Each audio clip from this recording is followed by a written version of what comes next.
So William is not taking any more crap from Prince Harry and Meghan Markle. He's now considering all options, including legal routes, to stop his younger brother, who he views as a treacherous soul these days.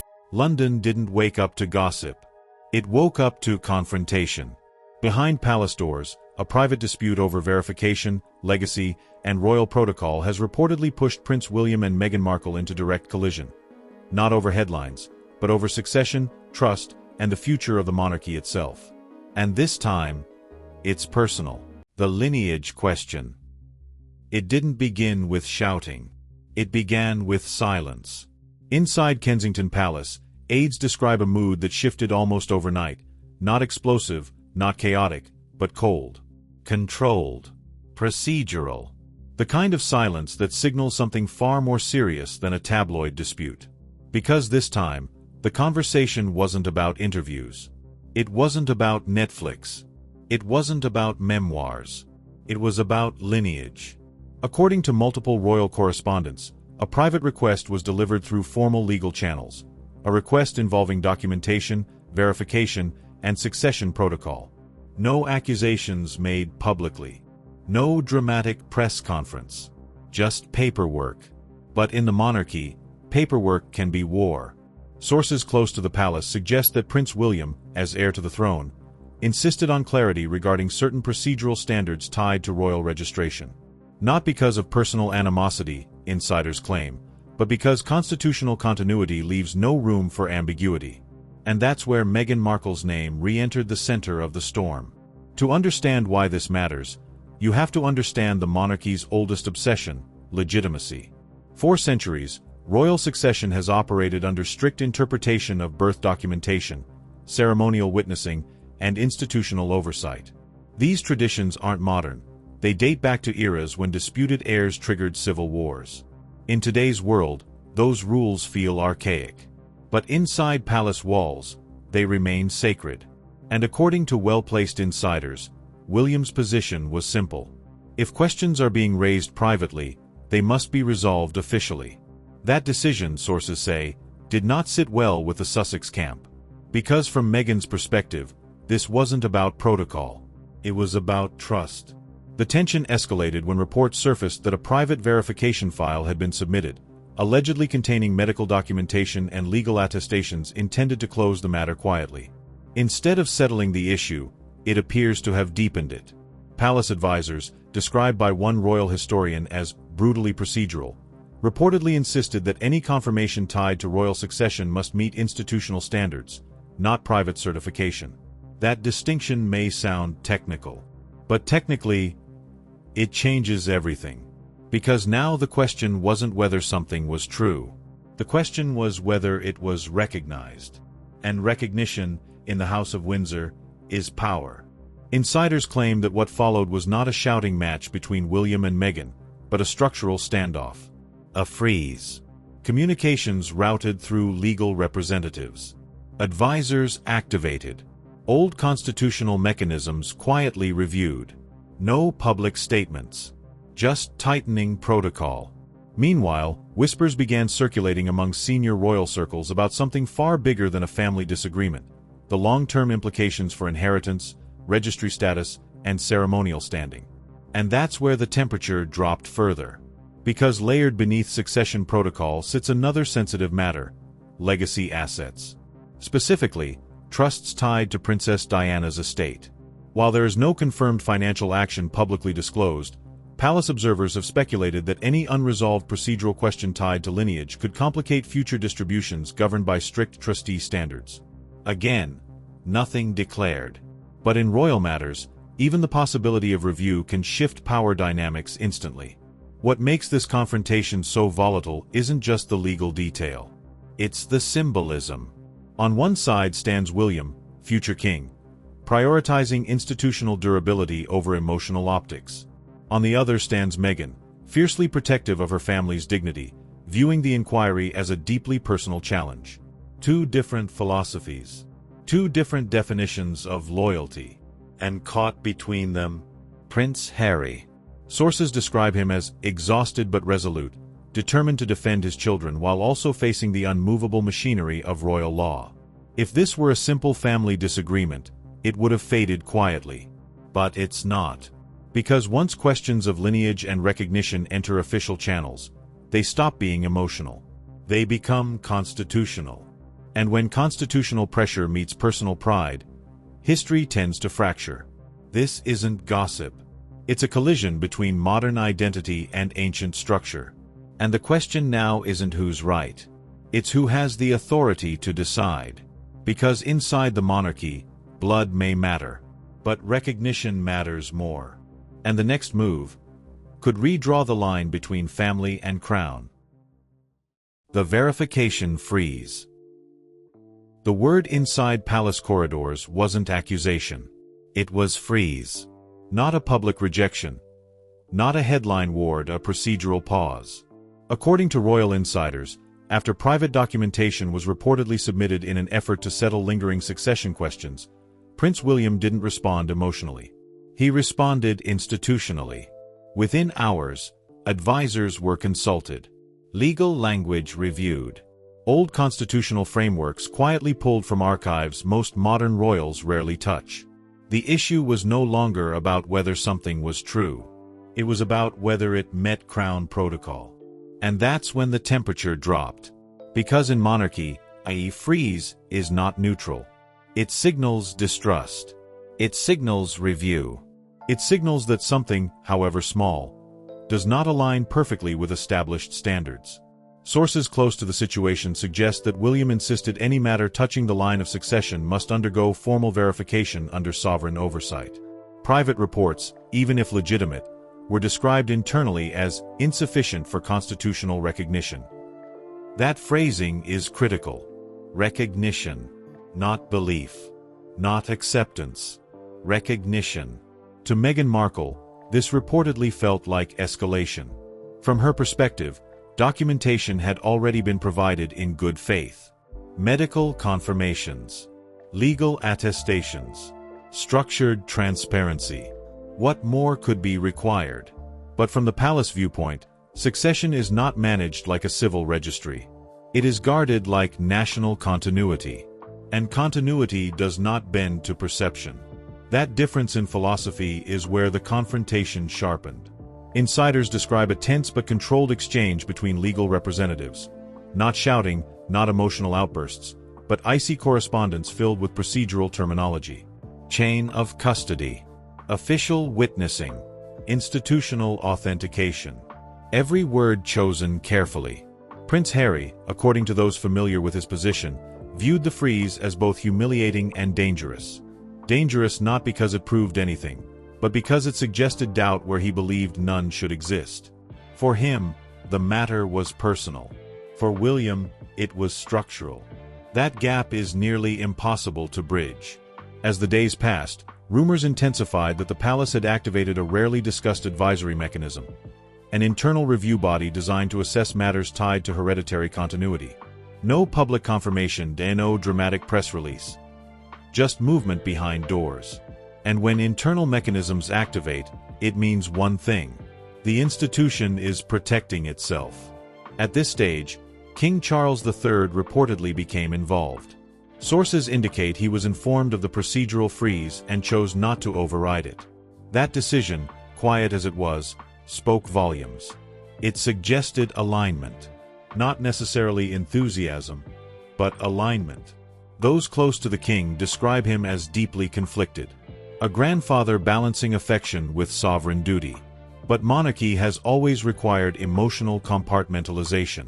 And Charles, more than anyone, understands what happens when succession questions are mishandled. History remembers. The legal argument coming from William's camp was precise. The monarchy cannot afford ambiguity in matters of hereditary legitimacy. Even the perception of relaxed standards creates vulnerability, especially in a modern era where digital manipulation, media warfare, and global scrutiny operate at lightning speed. Meghan's counterposition was equally forceful. Protocol must evolve. Institutional rigidity cannot override lived reality. To demand extraordinary verification in the absence of credible public dispute risks appearing punitive. And that word, punitive, began circulating in international commentary. Social media ignited. Some framed William as a cold enforcer of archaic law. Others saw him as the necessary guardian of continuity in a fragile institution. Public opinion fractured quickly. But inside the palace, sentiment meant little. Only precedent mattered. And precedent is unforgiving. Centuries-old principles dictate that succession is not merely biological. It is ceremonial, procedural, documented under crown authority. Even technical deviations invite challenge. Not today, perhaps, but someday. And William appears determined to prevent someday. The deeper tension lies in what this means long-term. Because verification freezes don't just affect registry status. They ripple outward. Ceremonial participation. Future titles. Trust allocations governed by strict definitions of lawful heirs. While no official financial action has been publicly confirmed, palace observers speculate that trustees linked to historic estates may adopt cautious interpretation when constitutional questions remain open. Again, nothing declared. But uncertainty is power. And uncertainty, once introduced, changes leverage. Prince Harry reportedly views this as a line being crossed, not just institutionally, but fraternally. 4 years, the brothers have navigated ideological distance. But this situation moves beyond lifestyle choices and media battles. This strikes at bloodline, at fatherhood, at legacy. And that is why the confrontation feels heavier than past disputes. Sources describe one private call between the brothers as short, sharp, and final in tone. No screaming, just clarity. William, steady and immovable. Harry, frustrated but resolute. Neither yielding, because neither believes he is wrong. And hovering above them both is the question that defines monarchy. Is the crown a family or a system? If it is a family, trust should suffice. If it is a system, documentation reigns supreme. William appears to have chosen system. Meghan appears to have chosen dignity. Harry stands between them, carrying both. Meanwhile, advisors prepare for the possibility that this procedural freeze may need formal resolution, either through public clarification or constitutional reaffirmation. The risk is not just internal fracture. It is global optics. If the matter escalates publicly, the narrative could shift from procedural debate to emotional spectacle. And emotional spectacle is where modern monarchy struggles most. William understands that, which is why his strategy, according to insiders, is patience. No impulsive declarations. No retaliatory rhetoric. Let the process speak. Let the law define outcome. But process can be perceived as cold. And cold institutions do not fare well in the court of public opinion. The longer the freeze lasts, the louder speculation grows. And speculation, unchecked, becomes narrative. At this moment, the monarchy stands at a crossroads that feels eerily symbolic of its broader identity crisis. Ancient tradition facing modern transparency. Institutional durability confronting personal narrative. Two brothers shaped by the same mother, yet now embodying opposing survival strategies. The confrontation is no longer about a single document. It is about authority. Who defines legitimacy? The individual or the institution? And if the institution prevails, what is the cost? Because while the palace may succeed in enforcing procedural clarity, it risks deepening the emotional divide between William and Harry beyond repair. And once that fracture becomes permanent, succession may remain intact, but brotherhood will not. The freeze remains. No official announcement. No public verdict. Just waiting. And inside Buckingham Palace, waiting is rarely passive. It is preparation. Because if verification escalates to formal review, the next phase won't be private correspondence. It will be constitutional consequence. And once that door opens, there is no quiet way back. The constitutional reckoning. The shift from tension to reckoning didn't happen in public. It happened in paperwork. Inside Buckingham Palace, what began as a verification freeze reportedly evolved into something far more formal. A structured review of constitutional exposure. Not a scandal inquiry, Not a media rebuttal. A risk assessment. Because when succession is even indirectly questioned, the monarchy doesn't ask, "Is this uncomfortable?" It asks, "Is this sustainable?" Sources close to senior royal aides suggest Prince William requested a comprehensive briefing. What precedent exists for modern verification disputes? How were ambiguous cases handled historically? What legal vulnerabilities could emerge if protocol appeared inconsistent? This wasn't about proving anyone wrong. It was about preventing future collapse. To understand why this matters, you have to step outside the emotion and into royal law. The monarchy does not operate like celebrity culture. It operates like constitutional engineering. Every title, every registry entry, every succession position is tied to legal instruments, some modern, some centuries old. And those instruments are unforgiving. If an exception is made today without airtight structure, it can be weaponized tomorrow. That's the fear. Insiders describe Princess and as strongly aligned with William's stance. Not out of hostility, but out of instinct. And has long been considered one of the monarchy's most disciplined guardians of tradition. To her, institutional credibility outweighs personal discomfort. King Charles III, however, is said to be more conflicted. Multiple palace observers describe him as torn between paternal instinct and sovereign responsibility. He understands the emotional optics of this situation, especially in a global media climate hypersensitive to fairness and representation. But he also understands something else. Once the line of succession appears flexible, it becomes fragile. And fragility is fatal to monarchy. While no official public commission has been confirmed, reports indicate that senior constitutional advisors have been quietly consulted. Legal historians, registry officials, experts in royal documentation standards. The question on the table is not, are the children legitimate? The question is, has every constitutional box been checked beyond challenge? That difference is everything. Prince Harry reportedly views the review as disproportionate. From his perspective, providing private documentation should have closed the matter. To escalate it into institutional review feels excessive, even accusatory. But William's camp frames it differently. They argue that the Crown cannot rely on private processes when public consequence is tied to outcome. If recognition carries national symbolism, then verification must withstand national scrutiny. And here is where the reckoning becomes unavoidable. Because if formal recognition is paused or conditioned, the ripple effects extend far beyond ceremony. Titles become suspended in ambiguity.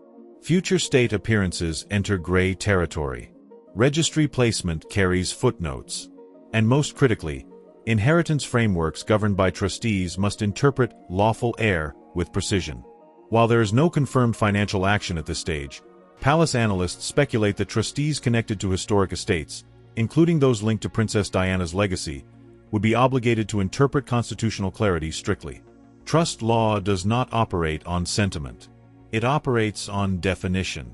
If definition is under review, distribution may be too. That possibility alone increases pressure exponentially. Prince Harry, according to those familiar with his thinking, feels trapped in a procedural maze. He believes he has acted transparently. He believes his family is being subjected to extraordinary scrutiny. And he believes the scrutiny reflects mistrust.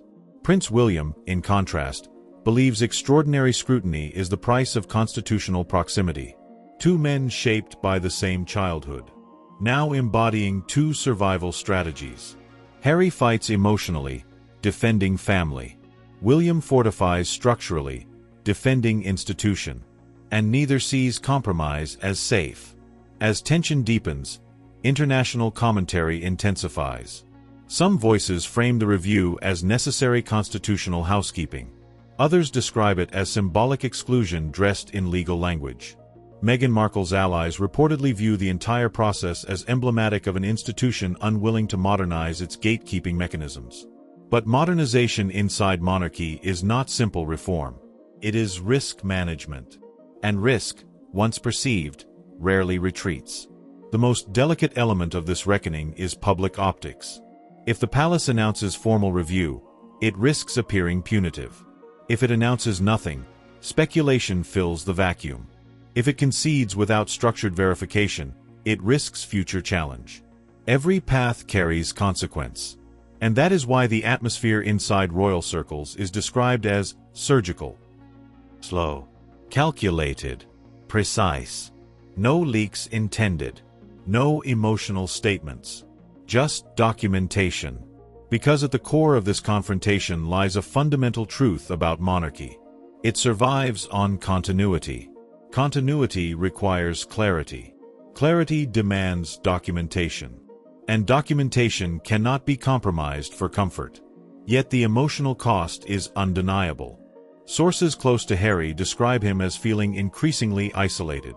Not because of media backlash, he has weathered that before, but because this confrontation feels existential. It is no longer about stepping away from royal duties. It is about whether the institution he was born into recognizes his children without reservation. That is heavier. And William, though portrayed publicly as stoic, reportedly understands the gravity too. Insiders insist he does not relish confrontation. But he believes hesitation now could create instability decades later. He thinks long-term. Harry thinks immediate. The reckoning, therefore, is not simply about verification. It is about time horizon. One brother protects the future monarchy. The other protects present family. And hovering above both is the silent question King Charles must eventually answer. Does unity matter more than rigidity? Or does rigidity preserve unity? As of now, no public verdict has been issued. But behind palace gates, draft language is reportedly being prepared for multiple scenarios. Scenario 1. Formal affirmation after structured review. Scenario 2. Conditional recognition pending institutional compliance. Scenario 3. Indefinite procedural suspension. Each scenario carries different symbolic weight. Each risks different backlash. Each alters the emotional geometry of the royal family. What makes this moment historic is not the paperwork itself. It is the collision of identity models. Meghan represents modern autonomy. Harry represents personal loyalty. William represents institutional permanence.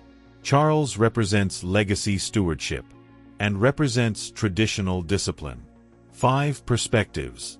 1 crown. And the constitutional reckoning now unfolding may define how that crown adapts or resists adaptation for the next generation. Because once legitimacy is placed under official review, it cannot quietly return to normal. It must conclude. And when it concludes, the monarchy will either appear strengthened by discipline or fractured by inflexibility. The freeze has become review.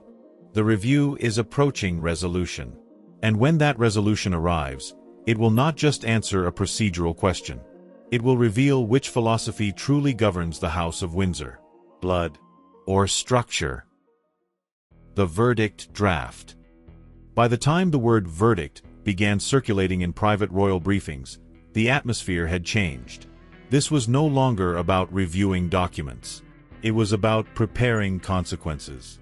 Inside Buckingham Palace, senior aides were reportedly working on multiple drafts of a formal position statement, language designed to clarify the Crown's stance without detonating a public relations catastrophe.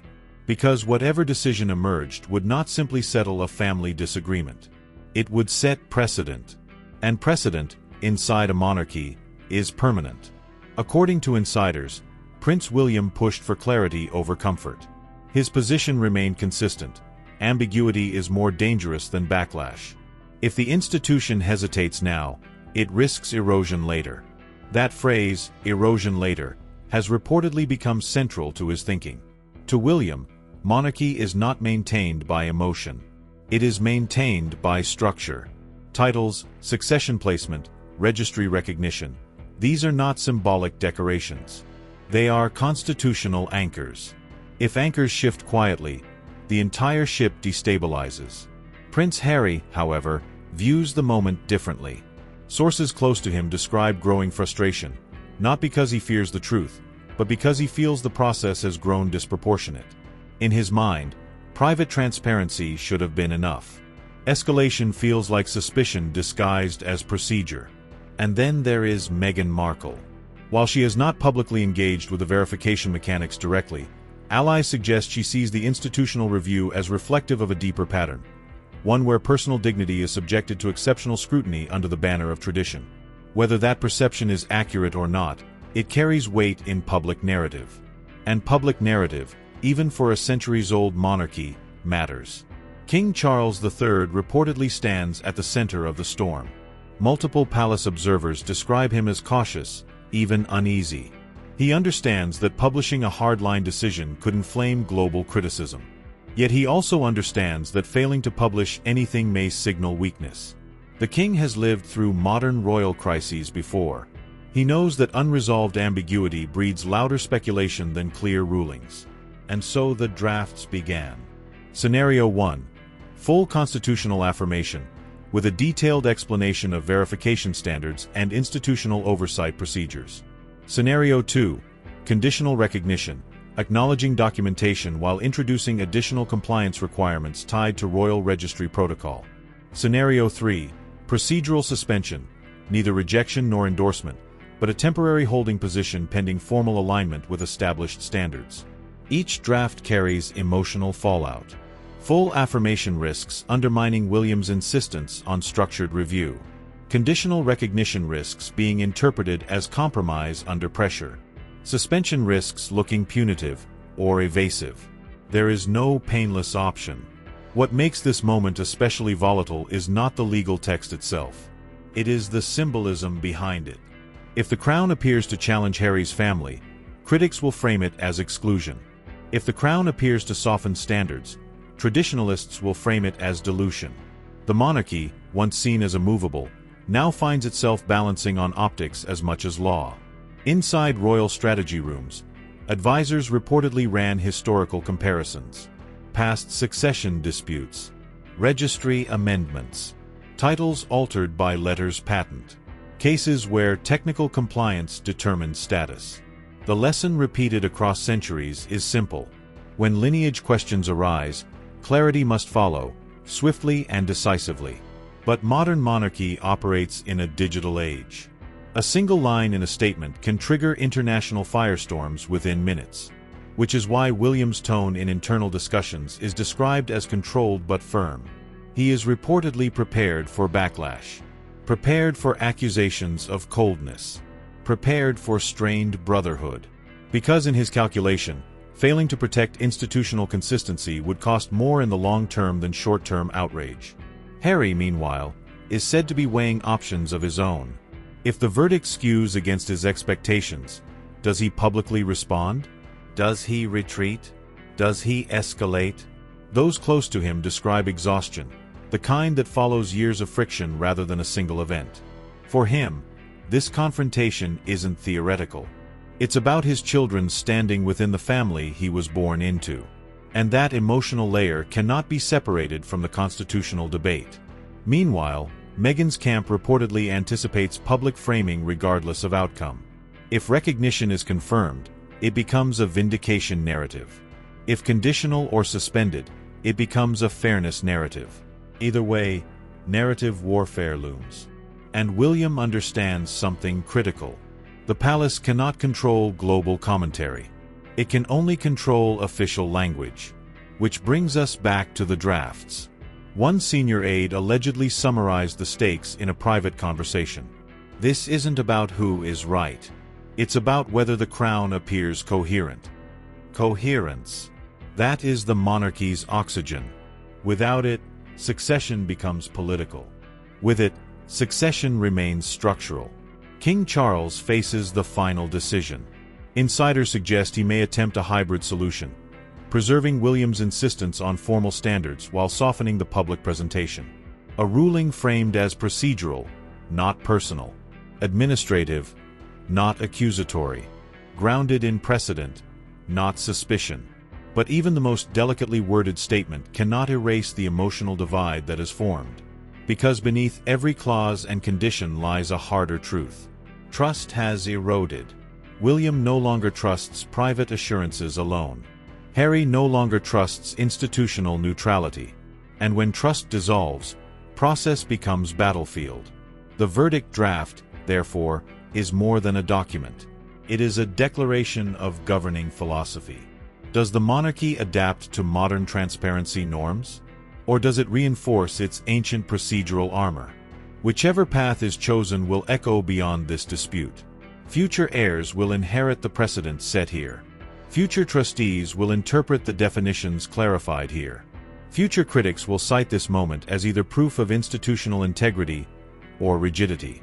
As the drafts move closer to finalization, palace sources describe an almost surreal calm. No leaks. No rehearsals. Just waiting.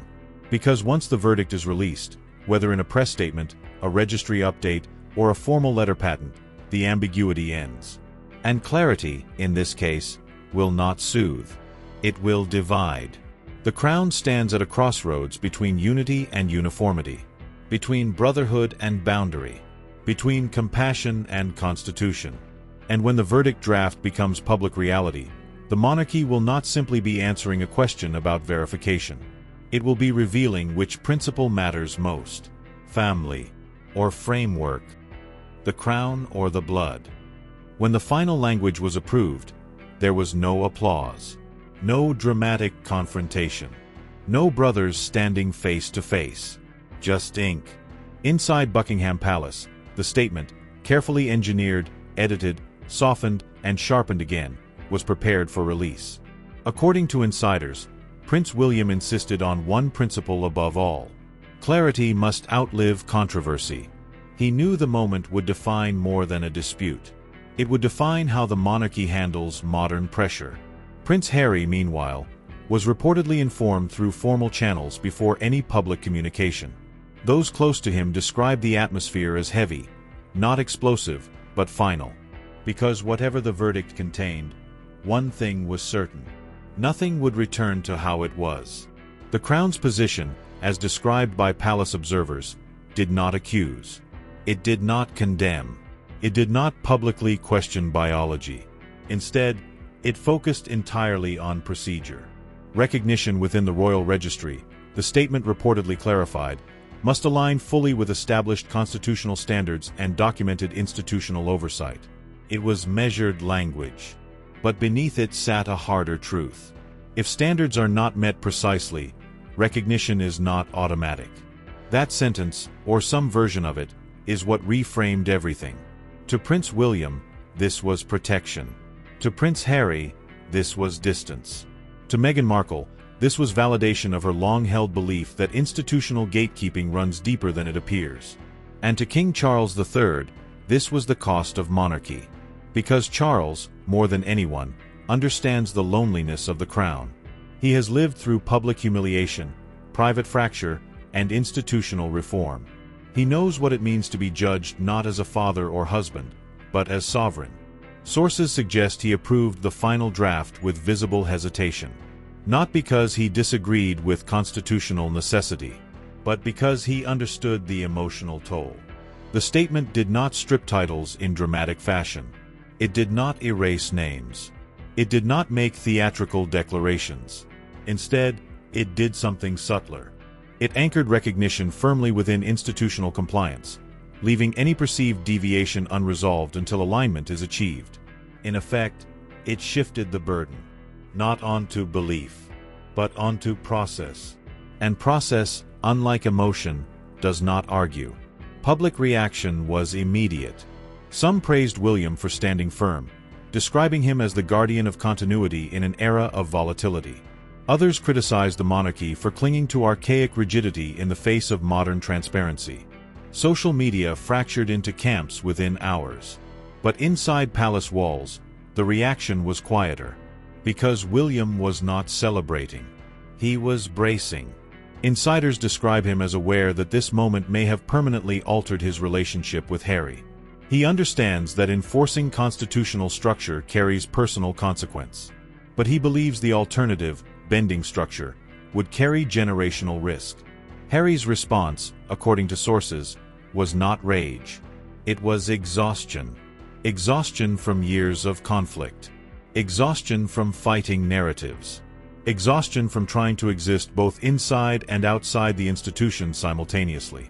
Those close to him say he feels the monarchy chose framework over flesh. And that realization cuts deeper than any public headline. Meghan, for her part, is said to view the outcome through a lens of inevitability. From her perspective, the institution revealed itself exactly as she expected: protective, rigid, slow to trust.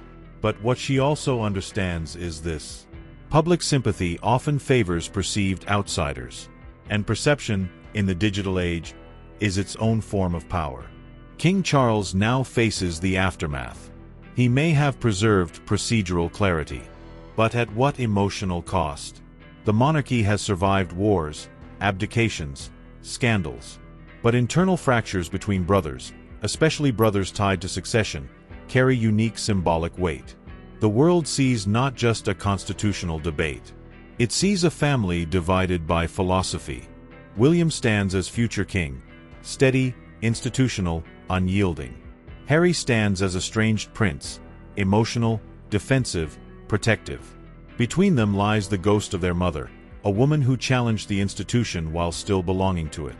And that ghost lingers in every interpretation of this confrontation.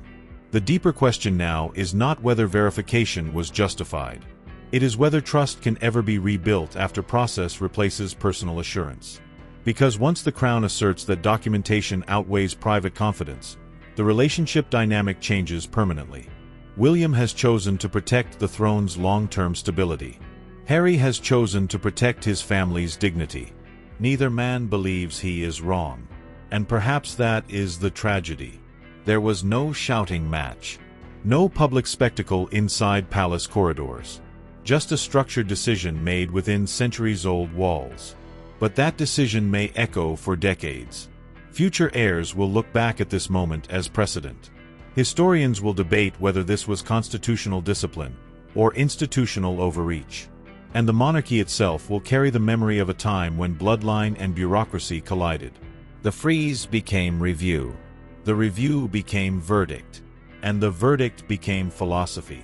In the end, this was never about a single document. It was about identity. Is the monarchy a family that governs? Or a system that tolerates family? Prince William appears to have answered. Prince Harry may never agree. And as the palace gates close once more, one reality becomes clear. The crown survived. But brotherhood may not have. If you followed this saga from silence to verdict, tell me your perspective. Did the monarchy defend its integrity or sacrifice its humanity? Because in stories like this, there are no simple heroes. Only choices. And consequences. And just like that, the silence is louder than ever. No explosive press conference. No dramatic balcony moment. Just a monarchy that chose structure over sentiment, and a family left standing on opposite sides of a line that may never disappear. Was this a necessary act of constitutional discipline? Or the moment the crown proved that protocol will always outrank personal trust? Prince William believes he protected the future. Prince Harry believes he defended his family. King Charles preserved the institution. But history will decide who paid the highest price. Because in the House of Windsor, blood may begin the story, but recognition writes the ending. If this breakdown gave you a deeper look behind the palace walls, make sure you like the video, subscribe, and turn on notifications, because the next chapter in this royal power struggle may already be unfolding. And I want to know your take. Did the crown do what was necessary, or did it go too far? Drop your thoughts below. This isn't just royal drama. It's a battle over legacy. And legacy never stays buried for long.